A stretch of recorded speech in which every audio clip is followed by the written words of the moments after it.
Hello दोस्तों, आप सभी को नमस्कार। आज की क्लास में हम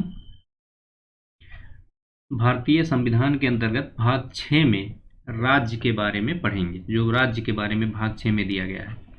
जैसे भाग 5 में संघ के बारे में बताया गया है, उसी तरीके से भाग 6 में राज्य के बारे में बताया गया है। तो ये सबसे महत्वपूर्ण बात है कि भाग 6 में क्या है, राज्य आता है।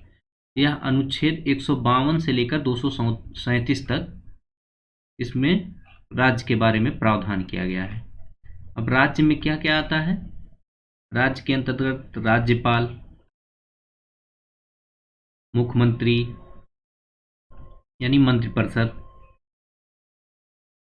विधानमंडल, विधानमंडल हो गया, विधानमंडल में विधानसभा, विधान परिषद, उसके बाद उच्च न्यायालय, अधीनस्थ न्यायालय, इसके अलावा महाधिवक्ता। ये सब चीज़ें जो हैं वो हम राज्य के अंतर्गत देखेंगे। यही चीज़ें यहाँ पे राष्ट्रपति, उपराष्ट्रपति, केंद्रीय मंत्रिपरिषद, संसद और हाई कोर्ट, अटॉर्नी जनरल और कैग, ये सब बारे में, संघ के बारे में अंतर्गत हम लोग पढ़े थे। इसी तरीके से अब राज्य के बारे में पढ़ेंगे। तो सर्वप्रथम हम यहाँ पे देखेंगे राज्यपाल। तो राज्यपाल के पहले मैं बता दूं कि अनुच्छेद 152 में परिभाषा दी गई है ये राज्य के बारे में कि क्या क्या है, ये सब परिभाषाएं इसमें दी गई हैं। अब राज्यपाल से हम देखेंगे तो राज्यपाल में पहला चैप्टर, इसमें अध्याय में राज्यपाल के बारे में पढ़ेंगे। राज्य के अंतर्गत अनुच्छेद 153 में दिया गया है कि अनुच्छेद के अनुसार, इसलिए मैं सीरियल वाइज चल रहा हूं कि जिससे आप लोगों को आसानी हो, समझ में आए, क्रम बना रहे, कोई चीज़ छूट न जाए। नहीं तो पढ़ाने को तो थ्योरी पढ़ा देंगे, लेकिन अनुच्छेद के साथ बताते जाएंगे तो आप लोग को क्लियरिटी रहेगी और स्पष्ट रूप से आप लोग को समझ में आएगा। तो अनुच्छेद 153 में दिया गया है कि राज्यों के राज्यपाल, यानी जिन जिन राज्यों में राज्यपाल हैं, हर राज्य में एक राज्यपाल होगा, तो राज्यों के राज्यपाल के बारे में अनुच्छेद 153 में दिया गया है। जैसे भारत का एक राष्ट्रपति हो गया, अनुच्छेद 52 में दिया गया है, उसी तरीके से अनुच्छेद 53 में राज्यों के राज्यपाल होगा। यहीं पर एक महत्वपूर्ण बात हम बता दें कि जो संघ के अनुच्छेद हैं, यानी जैसे 52 से लेके 151 तक,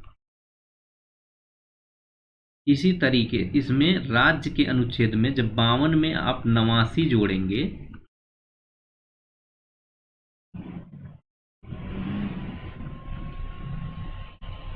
तो जैसे इसमें 89 जोड़ेंगे तो सामान्यतः क्या होगा कि राज्य के अंतर्गत जो अनुच्छेद आएगा वो संघ के अनुच्छेद से मैच करता रहेगा। 89 जोड़ना है तो अभी आगे ये प्रूफ हो जाएगा, हम बताएंगे। अभी तो कुछ मैच करेगा, कुछ नहीं मैच करेगा। जहां मैच करेगा तो तहां बता देंगे। तो अनुच्छेद 153 में राज्यों के राज्यपाल के बारे में बताया गया है। अनुच्छेद 154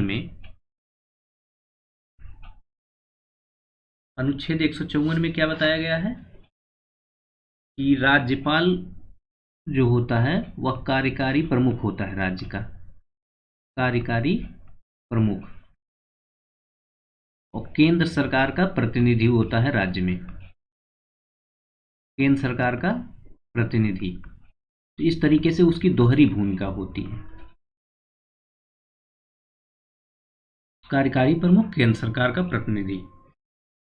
एक यही बात जान लीजिए कि 7वां संशोधन जब किया गया था संविधान में, तो उसमें ये 1956 में हुआ था। यह निर्धारित किया गया था कि एक ही व्यक्ति 2 या 2 से अधिक राज्यों का राज्यपाल हो सकता है। 2 या 2 से अधिक राज्यों का राज्यपाल हो सकता है। यह बात 7वें संविधान संशोधन 1956 द्वारा जोड़ी गई। अनुच्छेद 155 में देखेंगे हम, अनुच्छेद 155 में दिया गया है कि राज्यपाल की नियुक्ति। अब राज्यपाल की नियुक्ति कौन करता है? तो इसकी नियुक्ति करता है राष्ट्रपति। केंद्रीय मंत्रिपरिषद की सलाह पे राष्ट्रपति करता है। फिर अनुच्छेद 156, अनुच्छेद 156 में दिया गया है पदावधि, कि राज्यपाल की पदावधि क्या क्या है। तो शपथ ग्रहण से यह 5 वर्ष तक अपने पद पर बना रहता है, अगर कोई अन्य बातें ना हुई। अन्य बातें कैसी? जैसे राष्ट्रपति के प्रसाद पर्यंत या पद ग्रहण करता है, तो अगर राष्ट्रपति बीच में हटा दे। दूसरी बात, यह अपना त्याग पत्र दे दे राष्ट्रपति को संबोधित करके। दूसरे राज्य का राज्यपाल बना दिया जाए बचे कार्यकाल के लिए, बचे कार्यकाल के लिए दूसरे राज्य का राज्यपाल। इसके अलावा दोबारा नियुक्त कर दिया जाए, दोबारा, यह भी दोबारा नियुक्त हो सकता है, उसी दोबारा नियुक्ति हो जाए इसकी। तो यह अपने 5 वर्ष का कार्यकाल जो है, जब तक उत्तराधिकारी इसका पद ग्रहण नहीं कर लेता है, तब तक यह उस पद पे बना रहता है, उत्तराधिकारी के पद ग्रहण तक। जिस प्रकार राष्ट्रपति का है उसी प्रकार यह भी। अगर इसका निधन हो जाता है तब कौन पद पे इसके बैठता है? राज्यपाल का आकस्मिक निधन पे तब इसमें हाई कोर्ट का, जो संबंधित राज्य का हाई कोर्ट है, उसका सीजीआई यानी उसका चीफ जस्टिस, सीजीआई नहीं, उसका चीफ जस्टिस इसके कर्तव्यों का निर्वहन करेगा। अगर चीफ जस्टिस भी नहीं है तब वरिष्ठतम न्यायाधीश जो होता है वह करता है, वरिष्ठतम न्यायाधीश। इसके अलावा अनुच्छेद 157 में देखेंगे हम,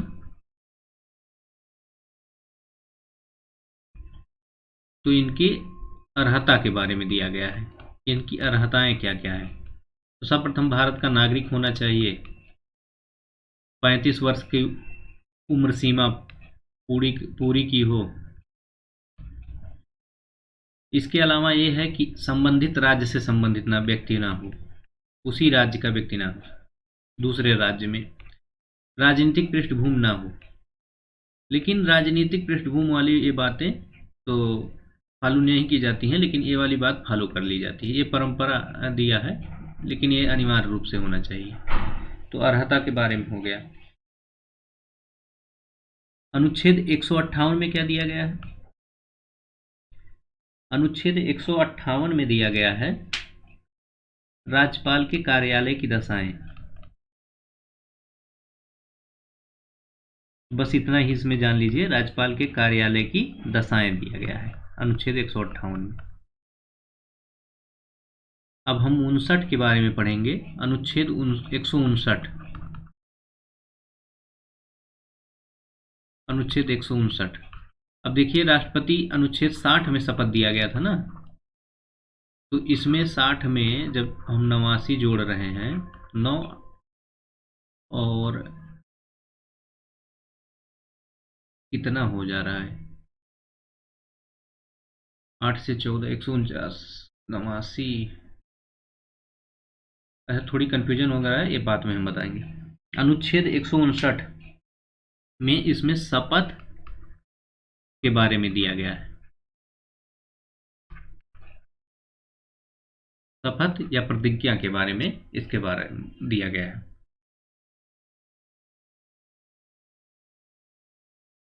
तो इसमें शपथ क्या क्या दिया गया है? या निष्ठा पूर्वक अपने कर्तव्यों का निर्वहन करेगा। दूसरा क्या होगा? संविधान का संरक्षण, रक्षा एवं प्रतिरक्षण करेगा। तीसरा, राज्य की जनता का सेवा करेगा, अपने आप को समर्पित करेगा राज्य की जनता की सेवा में।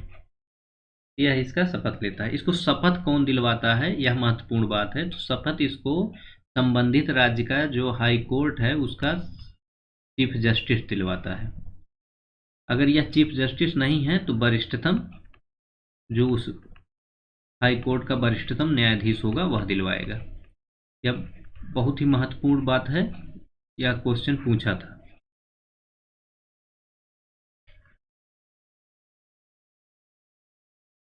फिर इसके बारे में अब आगे हम अगर बताएं तो इसकी शक्तियां एवं कार्य क्या है।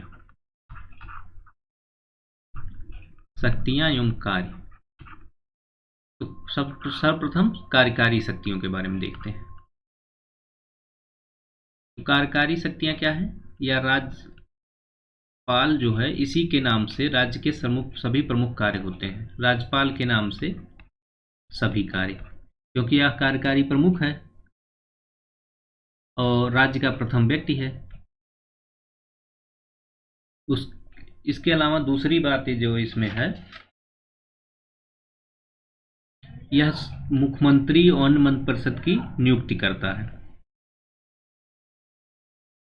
164 के अंतर्गत मुख्यमंत्री की, इनकी सलाह पे अन्य मंत्रियों की नियुक्ति करेगा।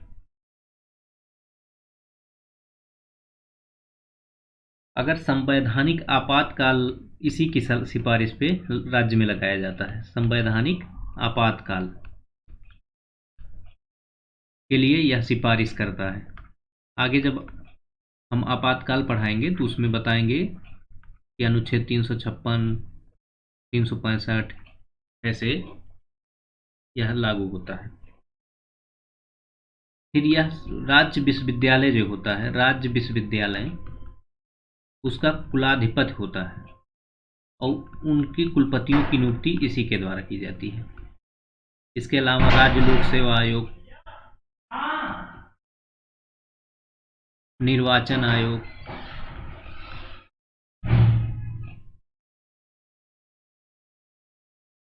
इन सबके जो अध्यक्ष होते हैं इनकी भी नियुक्ति राज्यपाल करता है। तो इसकी कार्यकारी महाधिवक्ता हो गया, राज्य का महाधिवक्ता जो होता है, इनकी नियुक्ति राज्यपाल करता है। अगर वित्तीय शक्ति के बारे में इसके देखेंगे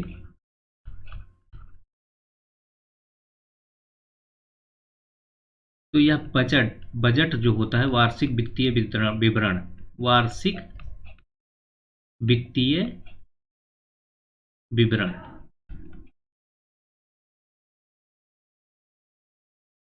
इसका विधानमंडल में यह प्रस्तुत करवाता है।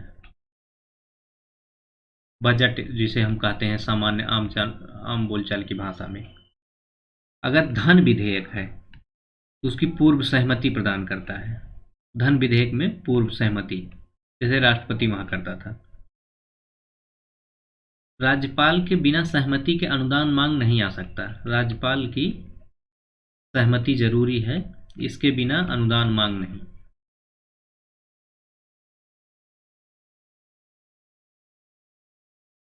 फिर उसके अलावा यह है कि आकस्मिकता निधि, जो आकस्मिकता निधि है उसका संरक्षक है यह। इसी के हस्ताक्षर से आकस्मिक निधि का व्यय होता है। फिर वित्त आयोग का गठन करता है, राज्य वित्त आयोग का, जो स्थानीय निकाय होते हैं उनके संवर्धन के लिए राज्य वित्त आयोग का गठन करता है हर 5 साल में। तो यह बातें हो गई इनकी वित्तीय शक्ति के बारे में। अब इसकी हम न्यायिक शक्ति के बारे में देख लेते हैं कि इसकी न्यायिक शक्तियां क्या क्या हैं। तो न्यायिक शक्ति में सबसे महत्वपूर्ण चीज क्या है? या अनुच्छेद 161, इसमें इसके क्षमादान के बारे में दिया गया है। तो जैसे राष्ट्रपति में क्षमादान, परिहार, लघुकरण, निलंबन, विराम, ये सब दिया गया था, इसी तरीके से राज्यपाल को भी शक्ति अनुच्छेद 161 के तहत प्राप्त है। इसमें क्या है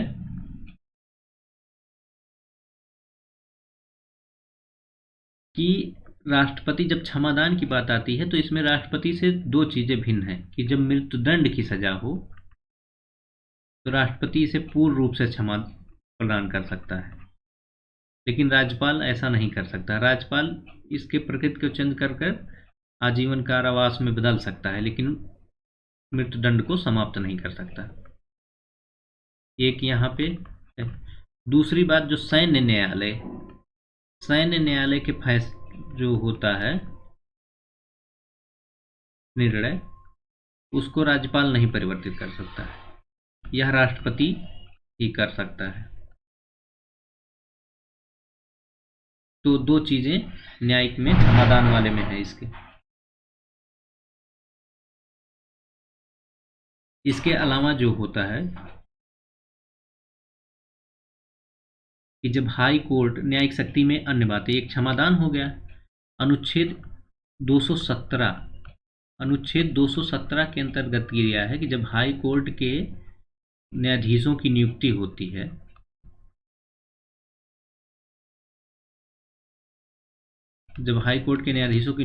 है, तो राष्ट्रपति से विचार होता है। तो राज्यपाल राष्ट्रपति से विचार करता है।